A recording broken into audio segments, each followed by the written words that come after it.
Hello Magic Makers, welcome to Storytime with Mombierella. This is a young adult fiction and may be inappropriate for some younger viewers. The Odd Sisters, A Tale of the Three Witches by Serena Valentino. Copyright, Disney Enterprises Incorporated, 2019. Chapter 1, The Witch Behind the Mirrors.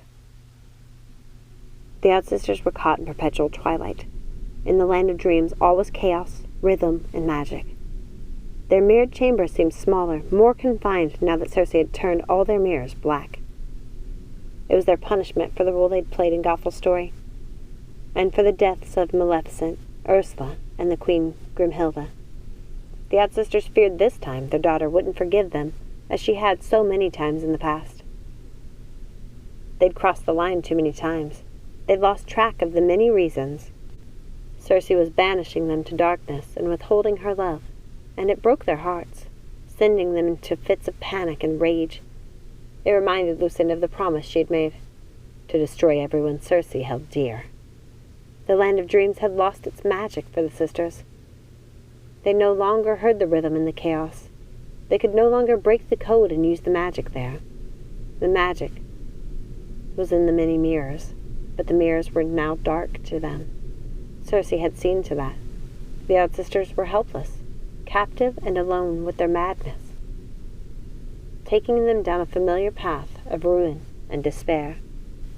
Martha and Ruby sat on the floor of the chamber, crying. They still wore their tattered, blood-stained dresses, clothes they had been wearing since they had done the blood ceremony to communicate with Maleficent when she was fighting Prince Philip. It all seemed so long ago, but it had only just happened. They'd hardly had time to grieve their beloved dragon fairy witch before they were distracted by Gothel's antics. "Curse Gothel!" Lucinda screamed as she manically paced the circumference of the room. "If it hadn't been for her, Circe may have forgiven us." Martha and Ruby were still crying, not listening to Lucinda's ravings. "And what if she learns the truth? What will she think of us then?" Lucinda looked down at her sisters. The three of them had always felt like one, always the same, but for the briefest of moments, they seemed foreign to her, almost freakish and unnatural, so different, and apart from her. The feeling took her by surprise. She understood in that moment how Circe must see them now. "Silence! Stop your weeping!" Lucinda needed quiet. She needed to think. She needed to find a way out of the chamber so she could get revenge on the fairy godmother and her meddlesome sister Nanny for taking their Circe away from her. "I can't think with your endless wailing. I promise you, sisters, we will find a way to destroy everything Circe holds dear. We need to find a means to lure Maleficent back to life, so she can help us in our cause. She hates the fairies as much as we do." "Lucinda, no! This is exactly why Circe is angry with us," screeched Ruby. She was looking up at Lucinda with her wide eyes. Lucinda could see the madness in them, and it frightened her. "Yes, Lucinda," Martha cried. "She will never forgive us if we kill them." "Shut up!" Lucinda abruptly stopped pacing and looked down at both of her deranged sisters. "If we take everything and everyone she loves, she will have no choice but to turn to us for comfort. We will be all she has left in the world. She will need us." She felt as if she were pleading with senseless children. "That didn't work with Gothel. What makes you think it will work with Circe?" Lucinda considered Ruby's question. The fact was, she wasn't sure it would work, but she felt they had no other choice before them. "We neglected Gothel. We left her alone and she went mad. We didn't realize how much mania was within her." Lucinda looked as if she had remembered something, seeing it in her mind. She twitched her head as if trying to banish the thought. "Gothel was weak. Sisters of magic or no, she's nothing to us now. She refused to give us the flower so we could save Maleficent. She's to blame for Maleficent's death. Surely Circe will understand if we bring Maleficent back." "We should just wait," said Martha. "If we wait and do nothing as Circe asked, she'll forgive us eventually. She has to." Lucinda waved her hand at her sisters, forgetting they no longer had magic in this place. "Silence! I will not wait on the judgment of fairies." What do you mean the judgment of fairies? Asked Ruby and Martha at the same time, getting on their feet. Do you think the fairies won't have a say in all of this? This is the perfect opportunity to put us on trial. While we're trapped here in this place, gods, they've been threatening for ages, and now that Circe is their creature, we won't have her to defend us. We'll need to defend ourselves. We need to be ready. Ruby and Martha looked at Lucinda, tears welling up in their bug eyes. Circe isn't the fairy's creature. Of course she is, spat Lucinda. She's turned against us for the love of Nanny and her horrible sister, the fairy godmother. They've asked her to be an honorary wish-granting fairy. Our Circe, an honorary fairy? After everything they did to Maleficent, how could Circe even conceive of the idea? She is a witch, honored by the gods, and conceived of the three. There is no way I will let her be tainted by the fairies, and there is no way I will allow them to use our daughter while they sit in judgment of us. I can't believe you would be content in just waiting. Waiting? Have you lost all of your senses? What has happened to you, my sisters?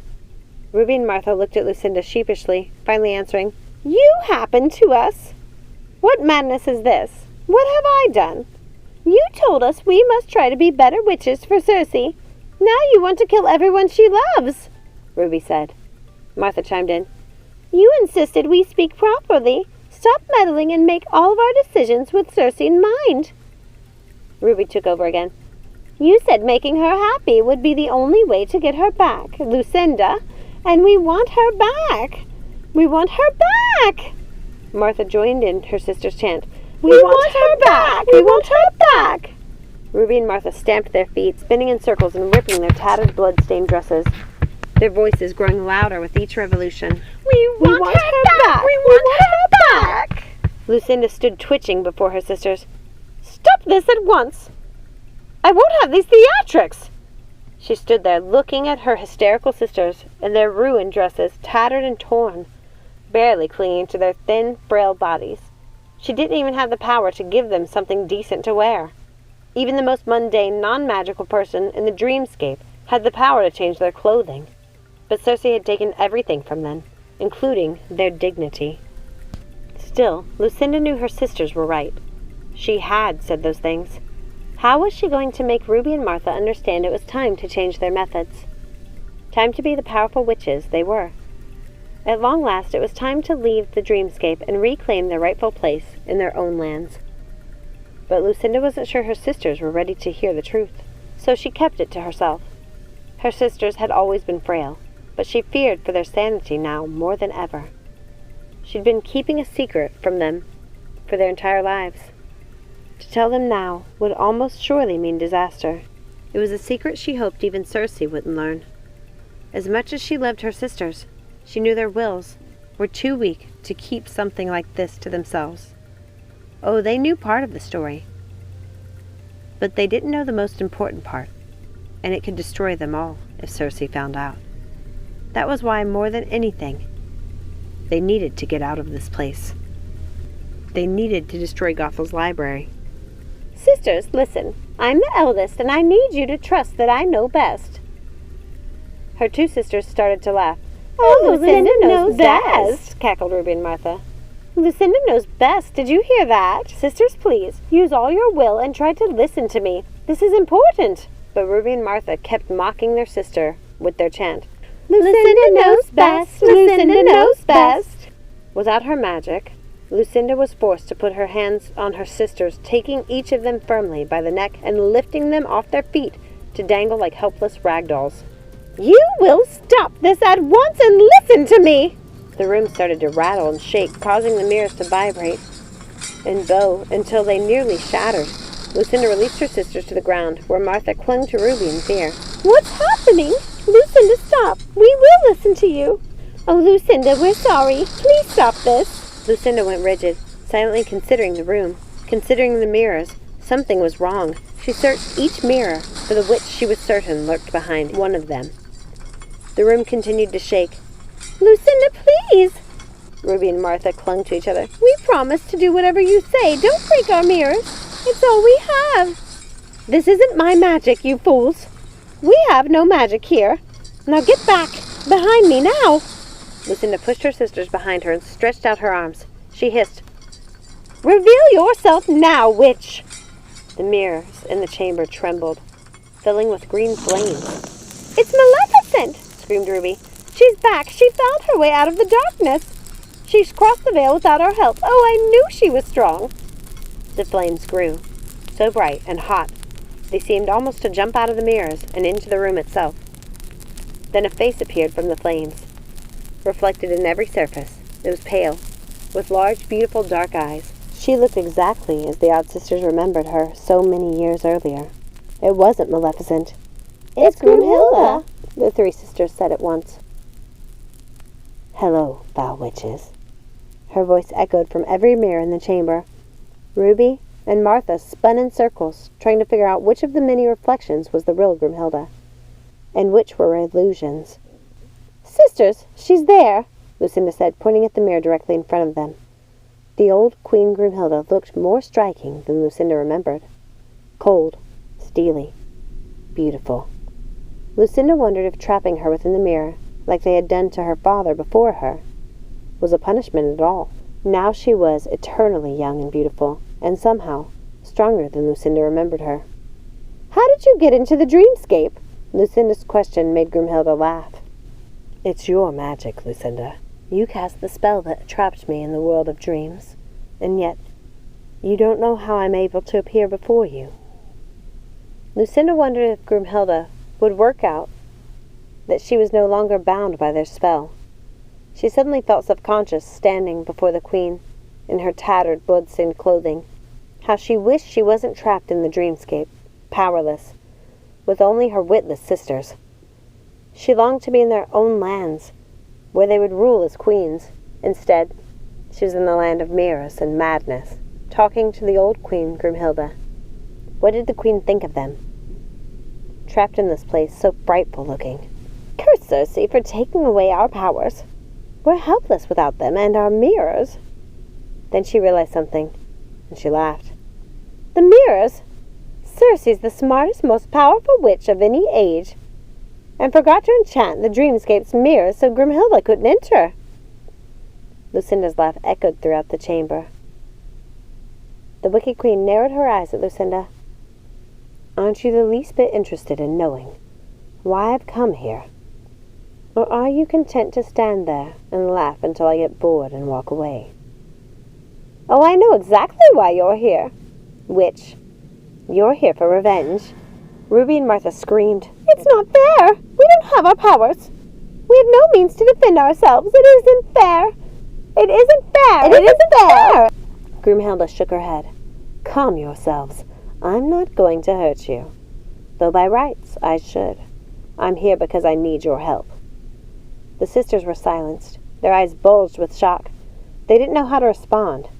They just stood there, twitching and sputtering, the three of them, thunderstruck. "Clearly I've made a mistake coming here. You're even more insane than the last time I saw you." Grimhilde chuckled and continued, "Even if I was here for revenge, I wouldn't be able to bring myself to wield my magic against you. Not as you are now, defenseless, forgotten, and addled. You're pathetic." "How dare you?" "How dare I?" Grimhilde cut her off. "How dare you? You destroyed my life. You contrived to have me kill my own daughter, and now your daughter, your Circe, has taken Snow from me. My poor Snow, whose nightmares are still filled with visions of you. I should destroy you where you stand." The witch's eyes were conflicted.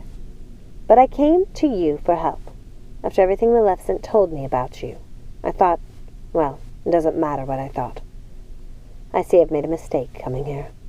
You're losing your minds. I dare say they're already lost. Any revenge I could take on you would be nothing compared to the torment you're suffering here, trapped without your daughter in this perpetual madness. It's exactly what you deserve." Grimhilde turned away, moving farther into the depths of the mirror, where she almost disappeared into the flickering green flames. "No, Grimhilde, wait!" "Yes, Lucinda." The wicked Queen paused and glanced back over her shoulder. "What do you want of us?" The Queen sighed. She seemed to make a decision and turned back to the sisters. "I want you to help me get Snow White back. I want a spell to bind her to me. I'm willing to do anything in exchange." Lucinda could see that Grimhilde was being honest. She sensed her desperation. She felt it almost as acutely as her own longing for Circe. "I see," said Lucinda. "And where's your daughter now?" "She's with Circe among the fairies." "Oh, is she? Well, we have a plan for the fairies," said Lucinda, her voice calm and steady. "One that you can't wield from the dreamscape?" Grimhilde asked, a hint of irony in her voice, as she looked around the small room. "With your help," Lucinda said, smiling. "And you promise my daughter won't be harmed?" "We promise no harm will come to your daughter." "Are you willing to be bound by those words, by blood and by magic?" the old queen asked, looking at them through narrowed eyes, as if it would help her see whether they were telling the truth. Lucinda smiled at her sisters, who smiled back at her in agreement. "We will happily bind ourselves to that oath." "Then tell me what you need me to do." "We need you to find one of Maleficent's birds," said Lucinda. "I think I can do that," said Grimhilde with a wicked grin the odd sisters recognized. It was the same grin they'd seen on her face after she had drunk the potion they'd given her years before, on the day she'd ordered the huntsman to murder Snow White. Lucinda was pleased to see Grimhilde hadn't lost her hate. It was blazing inside her like the fires of Hades. Lucinda didn't know if she could trust Grimhilde, but perhaps coming together would bring them the one thing they both desired, even more than revenge: their daughters. Thank you so much for listening. I hope you enjoyed this reading. If you haven't had a chance to, please take a second, like, subscribe, ring that notification bell, comment down below, share with a friend, and check out some of the other Villain series chapters and books as well. Join us next time, and remember, let it go and keep moving forward. Have a magical day. Bye!